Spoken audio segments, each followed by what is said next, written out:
international fact-checking agency, First Draft News, almost 90% of ads posted on Facebook by the Minister's own party in the first few days of December were misleading.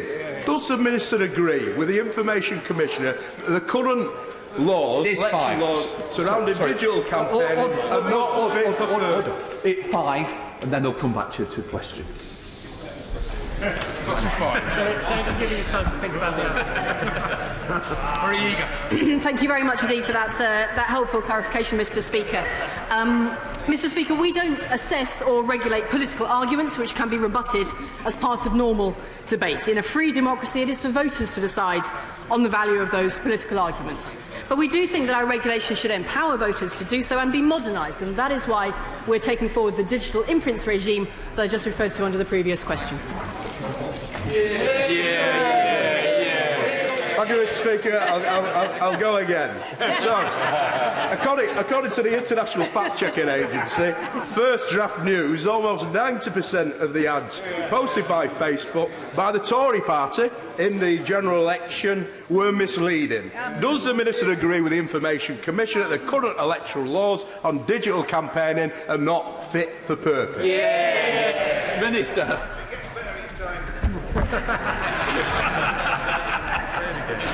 Mr. Speaker, can I welcome the honourable gentleman back to his place and back to question number 5.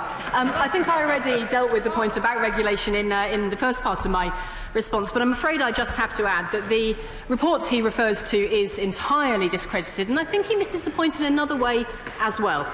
We trust voters to make their decisions on political arguments. And, Mr. Speaker, in the biggest decision of all, voters chose this side of the House to take matters forward. Thank you, Mr. Speaker. I'm sure the Minister would agree that the UK should lead with best practice when it comes to political campaigning. If she is confident that the Tory party adverts were beyond reproach during the general election, then why won't she ask the Electoral Commission to conduct an independent review into political advertising? Minister. Mr. Speaker, first of all, may I welcome the honourable lady to her place on this bench. It's the first time I've engaged in questions with her. But I think she misunderstands the fundamental nature of independence in her question. I am not in a position, nor is any minister in the position, to direct the Electoral Commission, and nor should we be. But moreover, she entirely, again, misses the point. The voters took their choice on the validity of arguments put at the general election, and her sides were not good enough. The whole front. 6 seaters. 6. With your permission, Mr. Speaker, and can I welcome you to the chair? In 10 days, the United Kingdom will once more be an independent nation. We will be ready to assert our international role with renewed confidence, and departments across government are undertaking all of the necessary work to embrace these new opportunities, and we will continue to do so during the implementation period, which ends on the 31st of December. Robert Halfon. Thank you, Mr. Speaker. One of the most important things we can do as we come close to Independence Day is to have a highly skilled workforce. Will my right honourable friend ensure that when businesses and organisations procure for government contracts, they have a high proportion of their workforce as apprentices? Well, honourable friend is absolutely right that one of the many benefits of leaving the European Union is the chance to overhaul government procurement, to make it more efficient, more responsive and more flexible, and also to ensure that British talent takes its place at the forefront of wealth creation, and at the heart of that must be more young British apprenticeships developing the skills that we need in order to succeed in the 21st century. Well, thank you, Mr. Speaker, but those fine words will mean nothing if the contracts don't go to British companies. So will the government take the opportunity now, at last, to actually give priority to British firms and also get local authorities and other public bodies to do as well? Let's give business to British firms employing British workers. Well, I'm very grateful to the right honourable gentleman for making the case that was made so eloquently by Vote Leave in 2016. there's more joy in heaven over one member for Worley who repenteth than over many others who still take a different view. He is absolutely right. One of the many benefits of Brexit is that we can buy British and put British firms, British workers and the whole United Kingdom first. To McCartney. Number 7, please, Mr. Speaker. Minister. Thank you, Mr. Speaker. No previous government has been more committed to our armed forces, and by creating the armed forces, the Office of Veterans Affairs shows this. We are championing veterans in government and will ensure the UK is the best place in the world to be a veteran. Today we are publishing our response to the consultation on the strategy for our veterans. This is the first stage of a step change in this nation's relationship with her military and veterans community. Mr. Speaker, as a Royal Air Force veteran and as President of the Royal Air Force Association in Huddersfield, I'm absolutely delighted the government is cracking on and delivering the Veterans Rail Card, leaving more money in the pockets of those who have made a unique commitment to our country. Can the Minister confirm details of when the Veterans Rail Card will be available and confirm that reduced discount rail travel will also be available to veterans' families? Minister. Firstly, can I thank my honourable friend for all the support he gives to veterans in this House. The Veterans Rail Card will be available by Armistice Day this year, and that support will extend to families to take the advantages of discounted travel as well. Liz Twist. Question 8, Mr. Speaker. Minister. Thank you, Mr. Speaker. As we set out in our manifesto, the government will ensure we have updated and equal parliamentary boundaries, making sure every vote has equal value. We do continue to monitor closely the current legal proceedings in relation to the Boundary Commission for Northern Ireland's final report. The final reports of the 4 boundary commissions in the 18 boundary review were submitted to the government and laid before Parliament in September 2018, and we will provide further details in due course. Liz Twist. Can the Minister tell us whether the government intends to legislate for the proposals in the previous review, or will it be conducting a new review with new parameters? Very good question. Mr. Speaker, as I gave in my update, we will be bringing forward details in due course, and I can assure her those will follow our manifesto commitment for equal boundaries and equal value of votes. I sincerely hope her party believes in the same thing. Couple questions. Margaret Farrell. Question 1, Mr. Speaker. Mr. Speaker, the year 2020 will be one of growth and opportunity for our entire United Kingdom. The year has started positively with the restoration of devolved government in Northern Ireland, and I'd like to pay particular tribute to all the parties involved. The Prime Minister has also, I'm delighted to say, ruled out a divisive rerun of the Scottish independence referendum. And he's encouraged our colleagues in the Scottish Government to concentrate on the day job and to ensure that they improve health and education for the citizens of Scotland. I'm glad that the political division and uncertainty that a referendum would cause have been ruled out, and I look forward to meeting ministers from devolved administrations in Cardiff next week to see how we can work together in the interests of all. Margaret Farrell. Can the Minister for the Cabinet Office take the necessary steps to confirm Heather Anderson as the new MEP for Scotland, following the election of my honourable friend for Stirling to this House? And can he confirm the UK Government will not allow the voters of Scotland to be underrepresented in their European Parliament when it votes on the withdrawal agreement they have overwhelmingly rejected? Well, the Honourable Lady makes a fair point, and it gives me an opportunity to congratulate the new member for Stirling who served with distinction in the European Parliament, and we will of course do everything we can to ensure appropriate representation for every part of the United Kingdom for the remaining 10 days of our membership. Would my right honourable friend set out for the benefit of the House the work being done across government and coordinated by his department to ensure farming communities like mine in North Devon climb, soar and succeed as a result of Brexit? It was one of the joys of my previous job as Secretary of State for the Environment to visit farmers in North Devon. They produce some of the finest produce in the United Kingdom, and as we leave the European Union, there will be an opportunity for us on a global stage to ensure that Devonian produce reaches all the customers it deserves to. Cat Smith. Thank you, Mr. Speaker. What plans has the government got for bringing the House of Lords into the 21st century?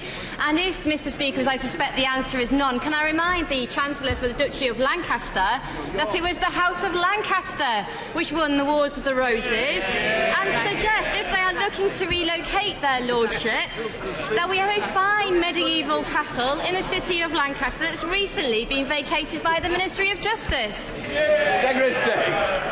I yield to no one in my admiration for the Duchy of Lancaster, and I recognise that as government decides where agencies, both of government and of Parliament, should go, we should think fondly both of the North West and of Yorkshire and of the North East. But I cannot help saying to the Honourable Lady that when she talks about fratricidal conflict in medieval times, when people are putting each other to the sword, she reminds me of nothing so much as the deputy leadership contest of the Labour Party.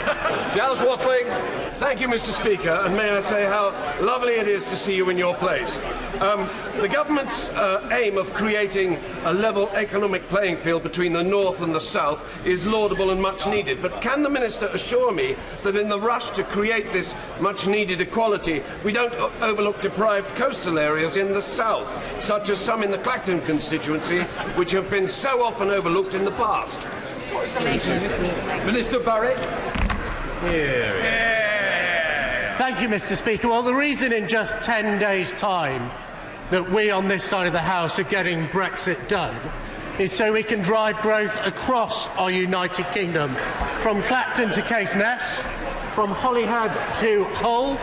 We will be investing millions of pounds in communities, not least £2.5 million in the coastal community of Clackers. Deirdre Brock. Thank you, Mr. Speaker. I wonder whether the Chancellor of the Duchy of Lancaster shares my concerns over the lack of transparency in campaigns and rumours of wrongdoing in previous campaigns. Will he be responding to the recommendations of our APPG on electoral campaigning transparency, which include regulating the ability of campaigns to target voters on personal data and streamlining national versus local spending in a per-seat cap on total spending? Minister. Mr. Speaker, I thank her for that question. I will be taking a look at that report, and I'm happy to talk to her further. Jack Barretton. Thank you, Mr. Speaker. As office costs are substantially cheaper in Stoke-on-Trent than London, and being only an hour and a half on the train, does my right honourable friend agree we would be the perfect place for the relocation of civil servants? Minister. First, can I thank my honourable friend for being such a passionate and effective advocate for the city of Stoke-on-Trent. And I also welcome colleagues from Stoke-on-Trent North and Stoke-on-Trent Central who have joined him on these benches.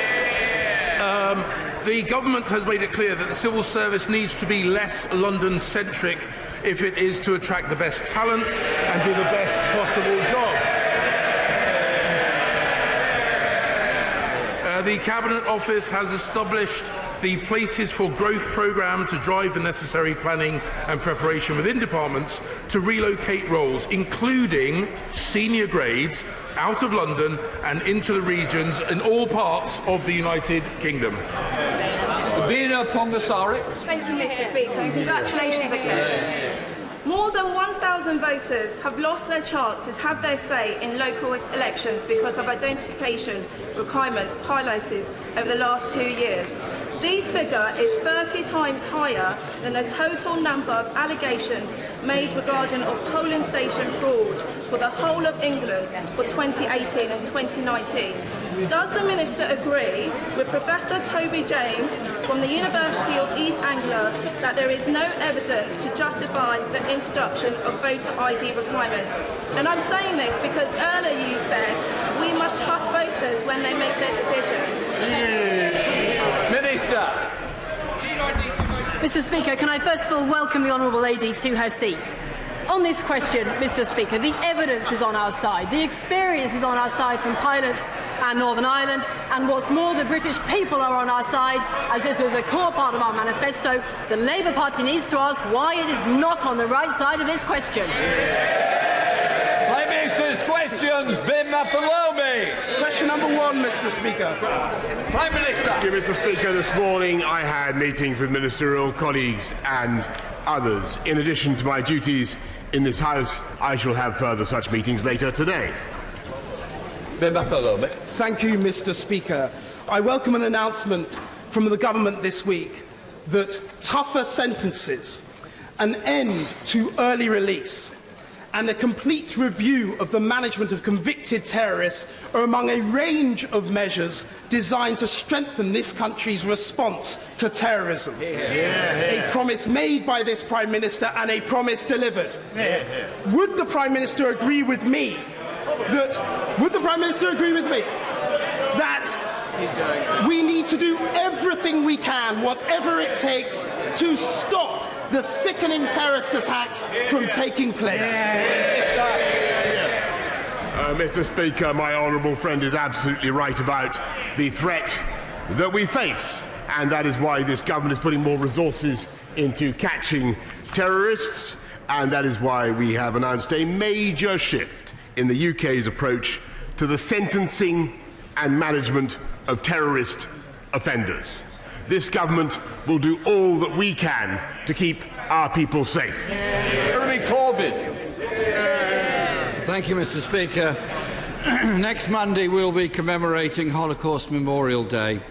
It's a time for us all to reflect on the horrors of the past and remind us of the evils of Nazism, genocide, anti-Semitism, and indeed all forms of racism, which we must always all be implacably determined to root out wherever it appears. And this Saturday, Mr. Speaker, hundreds of millions of people will be celebrating Chinese New Year around the world. And I'm sure the Prime Minister will join me in welcoming the Year of the Rat and invite all Chinese people to have a great time. Mr. Speaker, if a worker earning just over £12,500 a year receives a £300 bonus, how much of that bonus does the Prime Minister think that worker should be allowed to keep? Prime Minister. Well, Mr. Speaker, let me join the right honourable gentleman in what he said about the importance of Holocaust Memorial Day and, of course, in stamping out anti-Semitism and resurgence of anti-Semitism in our country. And on his point about the low paid, I think perhaps the best answer I can give to him is to remind him that just this week this government increased the living wage by the biggest ever amount, so that people on the living wage will be receiving an extra £1,000 a year. And if he wants a further elucidation on his point, perhaps he could answer a better question. Mr. Speaker, Greggs are currently giving 25,000 workers a £300 bonus. But some of those workers on universal credit will only be allowed to keep £75 out of that £300. And if the Prime Minister can answer that question and show me that's just and fair, I'll buy him a vegan roll from Greggs myself. But the first aim of universal credit, which is set to affect 6 million people, was to make work pay. But when low-paid workers can't even keep their own bonuses, it's clear the government is punishing, not supporting people. Will the Prime Minister do something to ensure that workers at companies like Greggs on low pay will be allowed to keep their bonuses? Prime Minister. Mr. Speaker, under this government, people on low pay will be able to keep more of the money that they earn. And it is this government that is cutting national insurance contributions for everybody in the country. It is this government that is increasing the living wage, and it was the right honourable gentleman who voted against tax cuts for the low paid to the tune of £7,800. The Prime Minister himself fought with unbelievable levels of energy to protect the bankers' bonus. Why can't he do something about the low-paid on very low wages who need to be allowed to keep the bonus they've got? The Resolution Foundation report published yesterday highlighted serious distress caused by the dysfunctional nature of the universal credit system. One claimant says, sometimes you're starving, another said it was horrendous, and another said, it's very hard for me because I'm not very good at computers. Does the Prime Does the Prime Minister think that universal credit is meeting its second aim of making the social security system simpler? Prime Minister.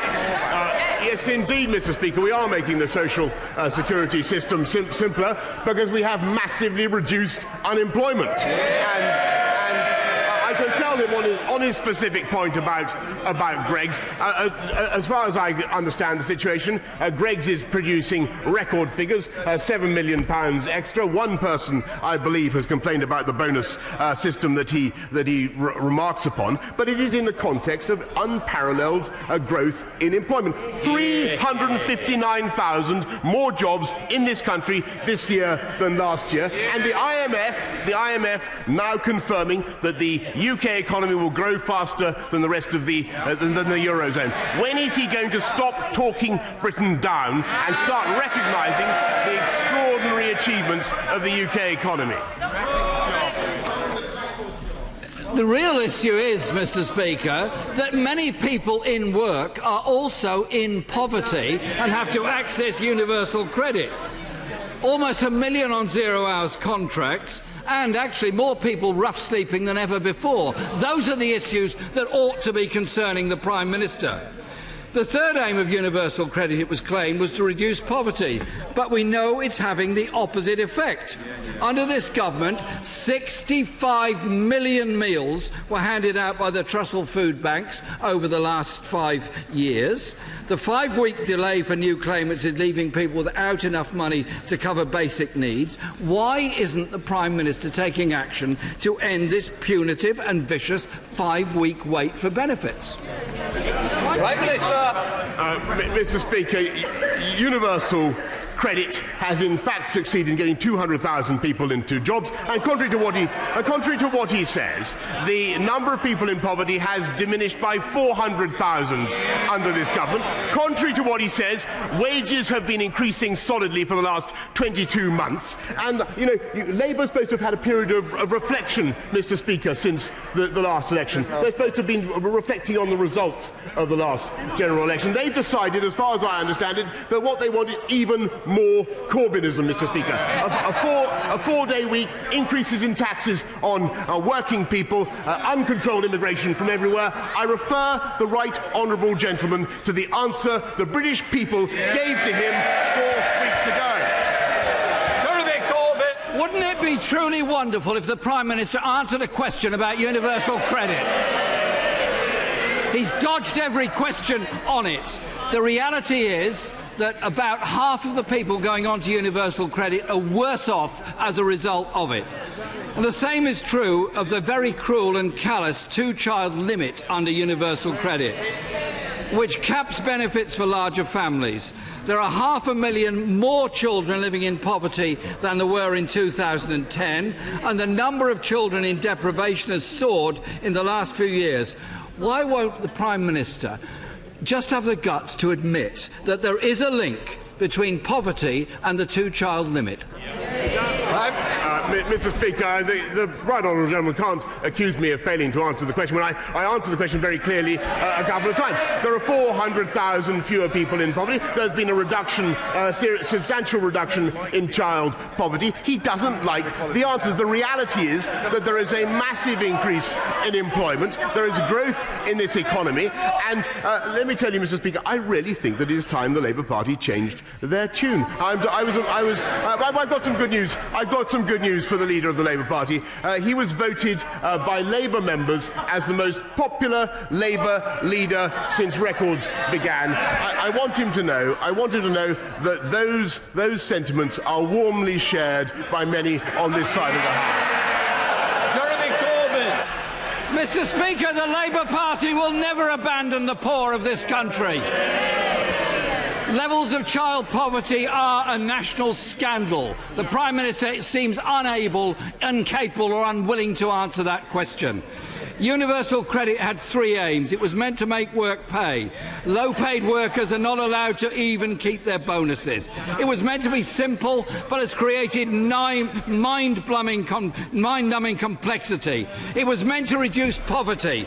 It's driving people to food banks. As we've seen today, the Prime Minister isn't able to answer questions on it. The fact is, this government has baked in austerity for tens of millions of people. When will he finally accept that the universal credit system is broken, is damaging, is dangerous to people's living standards, and it should go? Prime Minister. That must look good in the Mr. Speaker, the right honourable gentleman wants to do nothing else except keep people in the welfare trap. Stop helping people out of welfare and into work, and I think actually he should pay tribute to all the people who by their hard work have found fantastic jobs over the last year, and he should pay tribute to the growth in employment in the UK economy. And quite frankly, Mr. Speaker, it is this government that is getting on with delivering on the priorities of the British people. 40 new hospitals, 50,000 more nurses, 20,000 more police officers, Mr. Speaker, and all the Labour Party is still split from top to toe, Mr. Speaker, about whether to stay in the EU or to remain run by the EU. They still can't make up their mind. He still can't make up his mind. We deliver on the people's priorities. Mr. Speaker, can I welcome Ofsted's annual report on our schools released this week, showing great progress. Not least that 86% of schools are now rated good or outstanding. And with every school in Mansfield set to benefit from a funding increase later this year, government can be proud of the progress it's making, but there's more to do. Not least dealing with those 14% of schools that still don't reach that standard, many of which are based in areas that experience all sorts of other inequalities too. So what more can my honourable friend do to support, to intervene in those schools, to level up our education system and make sure every child can access a good education regardless of their postcode? Prime Minister. Well, I congratulate my honourable friend on the passion he brings to this debate and to this subject, and he is entirely right. And he should look at Ofsted's most recent report, which shows that standards about the kids he and I care about are rising. 86% of schools now rated good and outstanding. Of course, there is more to do. That's why we're investing 40 billion more. But I compare the performance. I must say I'm regretfully obliged to compare the performance of those schools that my honourable friend draws attention to with the scores in Scotland, where through no fault of the pupils' performance in maths and science are at a record low. And perhaps the honourable gentleman who's about to rise to his feet like a rocketing pheasant will explain why his party is still so obsessed with breaking up our union rather than delivering for the children and the pupils of Scotland. Ian Blackford.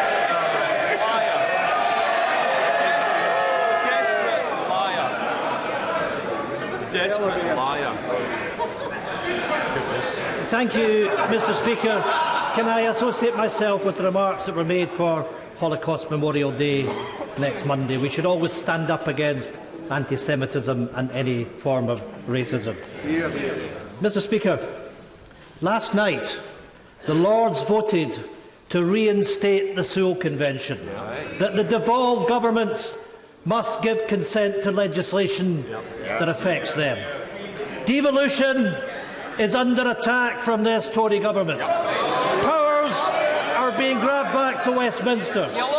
There is no respect for the people of Scotland, for Wales and Northern Ireland, their governments or their decisions. Yesterday, the Welsh Assembly became the third devolved parliament to refuse consent for the Tory Brexit bill. Absolutely. Why is the UK government ignoring the principle of consent for our national government? Mr. Speaker, the right honourable gentleman knows full well that it is no part or implication of the Sewell Convention to break up the oldest and most successful political union in the world.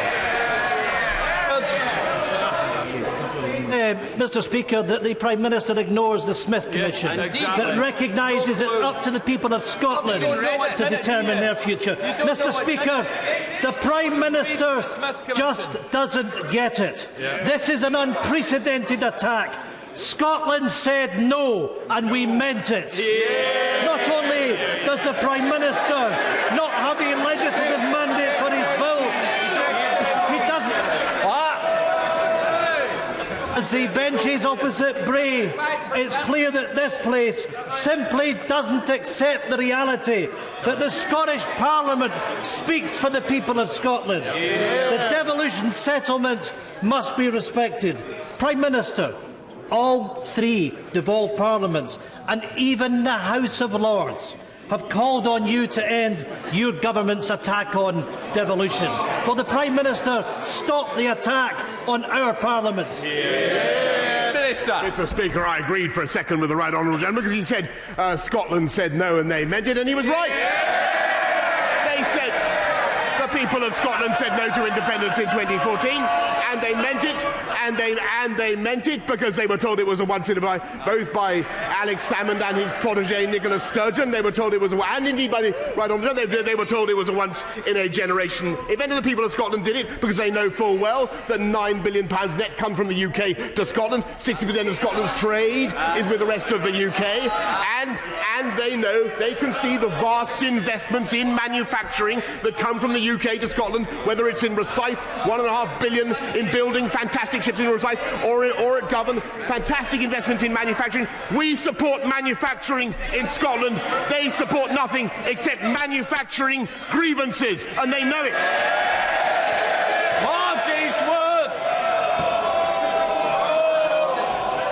After being inundated with complaints from the people of Dewsbury and Mirfield, would the Prime Minister agree with me that the Northern Rail Service is no longer fit for purpose? Mr. Speaker, I can confirm with my honourable friend that we have indeed started a process that could indeed either result in stripping Northern Rail of its franchise, or issuing them with a very different form of contract. Thank you, Mr. Speaker. Both myself and indeed the Northern Powerhouse Minister are concerned that power cables over the Tyne are a real barrier to businesses securing work for large renewable energy structures. Will the Prime Minister, through his good offices, undertake to support the National Grid's energy transmissions bid to Ofgem for permanent removal of the cables and to unlock the potential of the Tyne? Prime Minister. Mr. Speaker, she's absolutely right to raise this issue with me. Of course, it's right that these decisions are independently made by Ofgem, but I appreciate the problem that she raises, and we'll do whatever we can to ensure that it is sorted out as fast as possible. Sarah Dines. My right honourable friend will know that the quarries of the Peak District provide a huge proportion of the national building and mineral needs of this great nation. We would be delighted to see him in the Derbyshire Dales, to see at first hand the working men and women that work at the quarry face. They will be at the heart of the post-Brexit economy, as well as looking at the need for my local Ashbourne bypass. This is necessary to deliver the Brexit to the people. Doesn't it show that the support for these hard-working people are the real Conservatives, and that this party is the party of the working... Order! Can I just say, Prime Minister is going to run on because of this. Please, they've got to be short questions. I will work with members, but members have got to work with the Chair. Prime Minister. Thank you. Well, I thank my honourable friend very much for what she has said. I will certainly do whatever I can to see her in Derbyshire Dales as fast as possible, and indeed to get to the bottom of what we can do to support the bypass at Ashbourne. And she's quite right, we speak for working people, Mr. Speaker, and I thought it was very sad and surprising that the President of the Durham Miners' Gala should say the other day the Conservative MPs are not welcome. I hope the Right Honourable Gentleman, the Leader of the Opposition, will dissociate himself strongly from those remarks. Thank you, Mr. Speaker. This week, the Cater Street surgery in Campston was placed in special measures. Such is the extent of the GP crisis in our country that this surgery has had to rely on locums and was found to have 3 months backlog of new patient files. Will the Prime Minister increase the funding urgently for primary care services, so for 4,000 of my constituents who are patients at this surgery, for their safety, health and well-being? Mr. Speaker, the honourable gentleman raises an excellent point, and as he knows, we're not only hiring another 50,000 nurses, but 6,000 more GPs in order to deal with the very problem that he raises. Alex Chalk.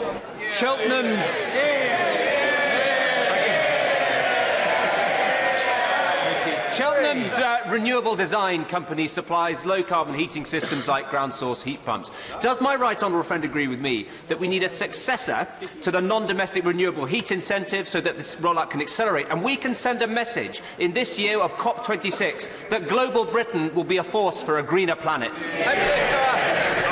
Absolutely. I congratulate my honourable friend, everything he's doing in Cheltenham to encourage renewable heat supplies, including ground source heating, and I can confirm that we are indeed looking for successor arrangements to the renewable heat incentive. Angus Brendan McNeil. I believe, Mr. Speaker. Brexiteers will be cheered by the fact that a possible trade deal with America might raise GDP by 0.2% and New Zealand Australia by 0.02%. But Brexiteers should be sobered by the fact that such trade deals, if achieved, will only claw back 1/30 of what his own government says leaving the single market and the customs union will cost.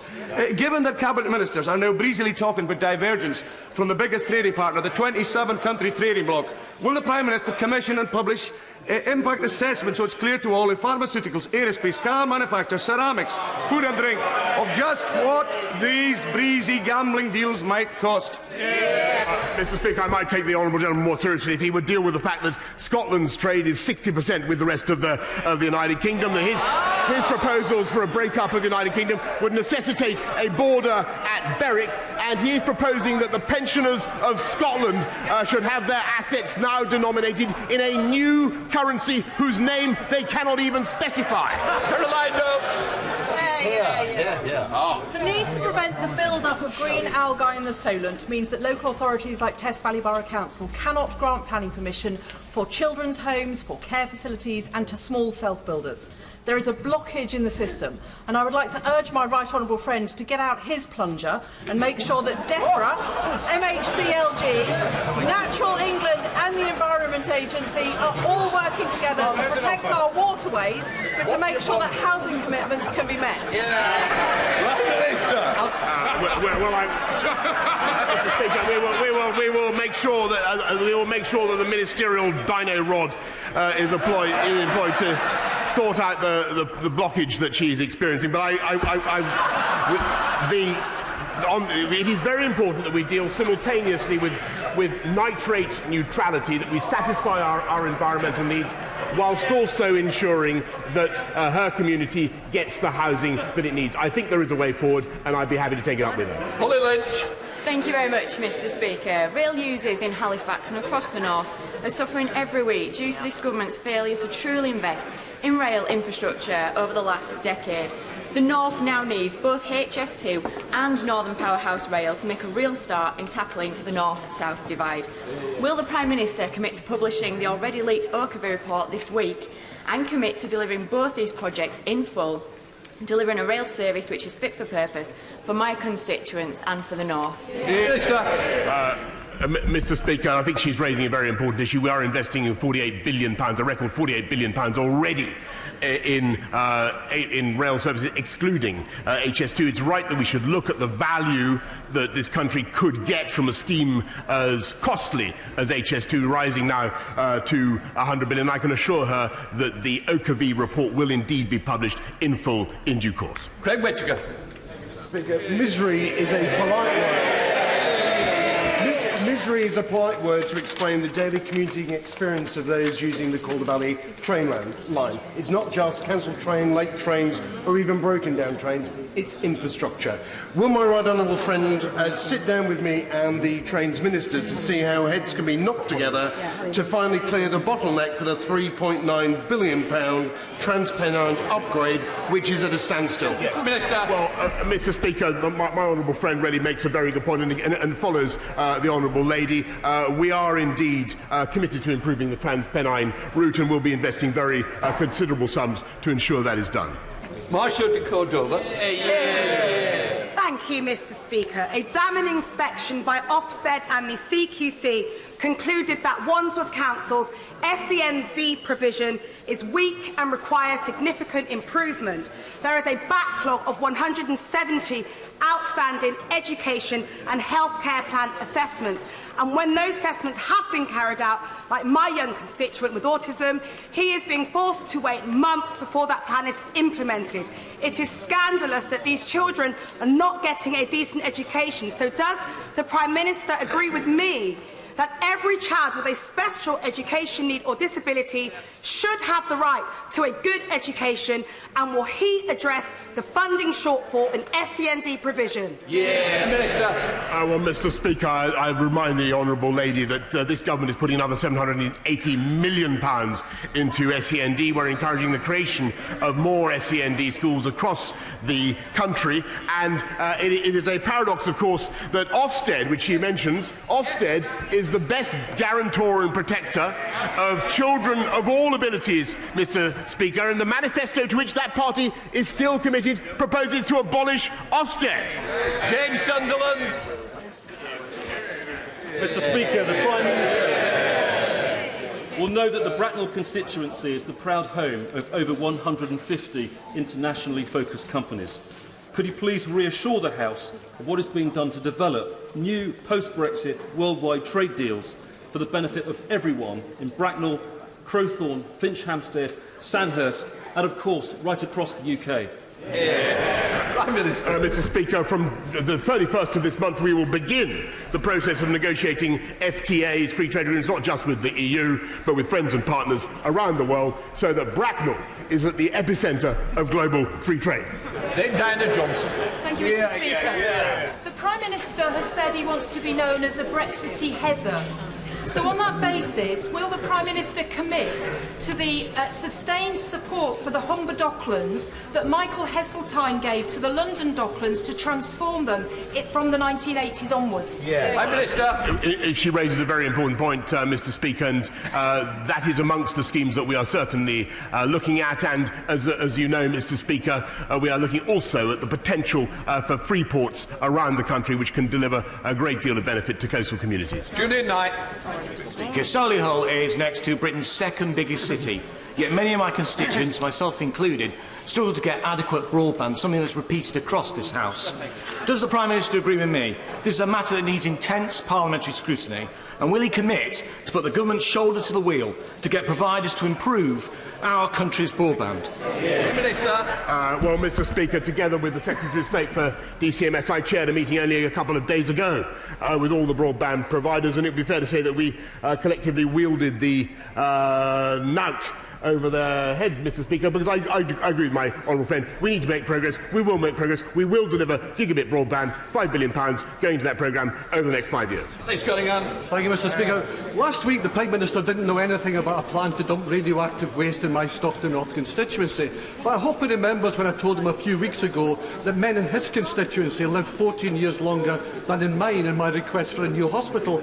Just when is he going to end this scandal that means that Teesside men have the same life expectancy as those in Ethiopia and tackle the health inequalities in our area? Minister. Well, Mr. Speaker, I may say to the honourable gentleman, his point is absolutely valid, and the discrepancy in life expectancy in this country is a disgrace. But it is coming down, and it will come down. And life expectancy overall is at an all-time high. At an all-time high. On the specific issue he raises about the disposal of nuclear waste, Mr. Speaker, I understand that my honourable friend, the Minister for the Environment, has written to the honourable gentleman about that issue. Amanda Soloway. Thank you, Mr. Speaker.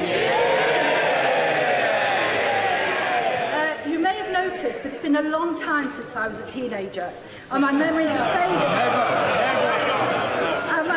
faded over the years.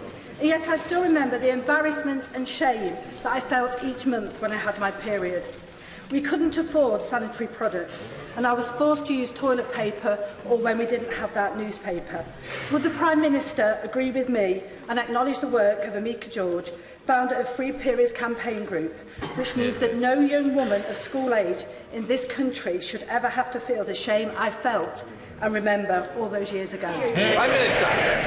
Well, Mr. Speaker, I congratulate my honourable friend on the campaign that she is waging on this issue, and I'm delighted to tell her that free period products are to be made available to all schools and colleges in England, so that we can ensure no young person's education is disrupted by their period. I'd like to pay particular tribute to the work of Amika George, who's done so much to bring about change. And I just remind the House that, of course, it's when we get Brexit done, which we will, and which they would still block, Mr. Speaker, that we will be able to cut VAT on sanitary products and make period products cheaper for everybody in the country. Sir Geoffrey Donaldson. Mr Speaker, as we approach the moment when we leave the European Union, the Prime Minister will be aware of concerns in Northern Ireland, and we welcome his assurance that there will continue to be unfettered access for Northern Ireland businesses to the UK single market. But does that commitment also apply to goods moving from Great Britain to Northern Ireland? Minister. Emphatically, Mr Speaker, it does. We now come to the urgent question. Diane Abbott. I'll take them after the UQ. Diane, I'll stay in for your question. Well done on this.